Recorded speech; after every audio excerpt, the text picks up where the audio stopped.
السلام علیکم پیارے دوستوں، میں آپ کو آج سنانے جا رہا ہوں پریوں کی ملکہ کا دربار کا قصہ۔ بہت ہی دلچسپ اور سبق آموز کہانی ہونے والی ہے، تو چلیے دوستوں شروع کرتے ہیں۔ پرستان میں پریوں کی ملکہ کا دربار سجا تھا۔ خوبصورت پریاں رنگ برنگے پیراہن لہراتی با ادب گھوم رہی تھی۔ ملکہ سات رنگی لباس پہنے، سر پر پھولوں کا تاج سجائے، سندل کی لڑکی سے بنے اپنے تاج پر بیٹھی تھی اور فخر سے اپنے دربار میں گھومتی پریوں کو دیکھ رہی تھی، جو تتلیوں کی طرح ہلکی پھلکی تھی اور ادھر ادھر اڑتی پھر رہی تھی۔ یہ دربار ہر روز صبح شام لگتا تھا، جس میں تمام پریاں اکٹھا ہوا کرتی تھی۔ صبح کو اکٹھا ہو کر وہ سارا دن کام کرتی تھی اور رات کو وہ کام کے منصوبے بتاتی تھی۔ شام کو مل کر سارا دن کی رواں دواں ایک دوسرے کو سنایا کرتی تھی۔ اس طرح ملکہ کے سامنے ان سب کی حاضری بھی لگ جایا کرتی تھی۔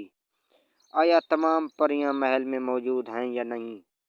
سبز پری، جو ملکہ کی کنیز خاص اور مشیر بھی تھی، وہ ہمیشہ ملکہ کے دائیں بائیں با ادب اور ہوشیار کھڑی رہتی تھی۔ ملکہ کا اشارہ پاتے ہی حکم بجا لاتی تھی۔ سبز پری کی یہی عادت تھی جو ملکہ کو بہت بھانتی تھی، اور وہ کسی بھی پل اس کو اپنی نظروں سے دور ہونے نہیں دیتی تھی۔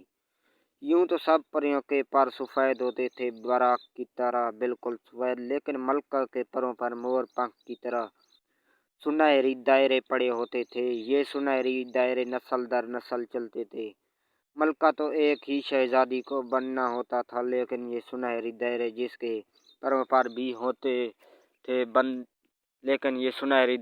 کے پروں پر بھی ہوتے تھے وہ اس بات کی علامت ہوتے تھے کہ اس پری کا تعلق بھی شاہی خاندان سے ہے۔ اسی طرح جس پری ذات کے پروں پر سنہری دائرے ہوں وہ بادشاہ بنتا تھا یا شاہی خاندان سے تعلق رکھتا تھا۔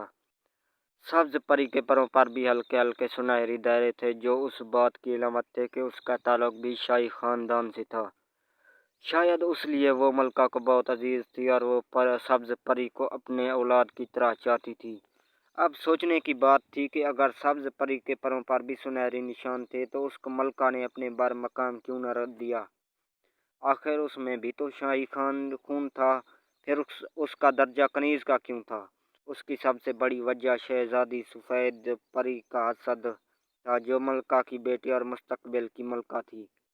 کیونکہ ملکہ کا کوئی بیٹا نہ تھا، ایک ہی بیٹا تھا جو کچھ سال پہلے لاپتہ ہو گیا تھا۔ سبز پری نہ صرف سفید پری سے زیادہ خوبصورت تھی، بلکہ وہ انتہائی ذہین اور سگھڑ بھی تھی۔ معاملہ فہم اور انتظامی صلاحیتوں سے مالا مال تھی، بے حد فرما بردار اور خوش مزاج بھی تھی، سب کی مدد کرتی تھی۔ غرض یہ کہ وہ ایسے لاجواب کردار کی مالک تھی کہ ہر ایک کو اپنا گرویدہ بنا لیتی تھی۔ سب لوگ اس کو اچھی پری کے نام سے بلاتے تھے، پھر بھی اس کا مقام ایک کنیز کا تھا۔ سفید پری جو کہ مستقبل کی ملکہ تھی، مگر زمانے کے ساتھ چلنے والی، اس میں کوئی بھی خوبی اور صلاحیت نہ تھی سوائے اس کے کہ وہ شہزادی تھی، ملکہ کی بیٹی تھی اور دادی پری کی سر چڑھی تھی۔ پریوں کے یہاں یہ بات قابل اعتراض سمجھی جاتی تھی کہ کسی پری زاد یا پری زادی میں کوئی بھی گن نہ ہو، چاہے وہ شہزادی یا شہزادہ ہی کیوں نہ ہو۔ پھر نہ جانے کیوں ملکہ نے ابھی تک شہزادی کے ساتھ اتنی رعایت برتی ہوئی تھی۔ سفید پری کو صرف دو ہی کام آتے تھے، سونا اور کھانا۔ وہ اٹھتے ہی سب پر غصہ کرتی تھی اور کھانے وقت تو سب سے زیادہ غصہ کرتی تھی، کیونکہ اس کو کوئی کھانا پسند ہی نہیں آتا تھا۔ اس کو اپنے محل کا سادہ ماحول بھی پسند نہیں تھا، اس کو اپنا سفید لباس تک پسند نہ تھا، مگر کیا تھا کہ وہ خود سے کچھ کرنا بھی نہیں چاہتی تھی۔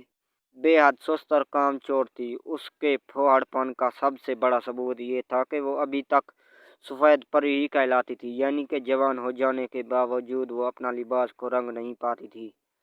پریوں کی یہ روایت تھی کہ پیدا ہوتے ہی سب بچوں کو نہایت نفیس ریشم سے تیار کیا گیا سفید لباس پہنا دیا جاتا تھا۔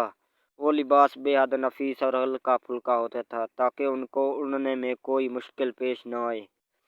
عام طور پر بوڑھی پریاں ریشم اور سنیل کی روئی سے پہنے اور دیگر استعمال کے لیے کپڑا تیار کرتی تھیں، پھر ان کو باریک کانٹوں کی سوئی سے سیتی تھیں۔ لیکن بڑے ہو کر ہر پری ذات کو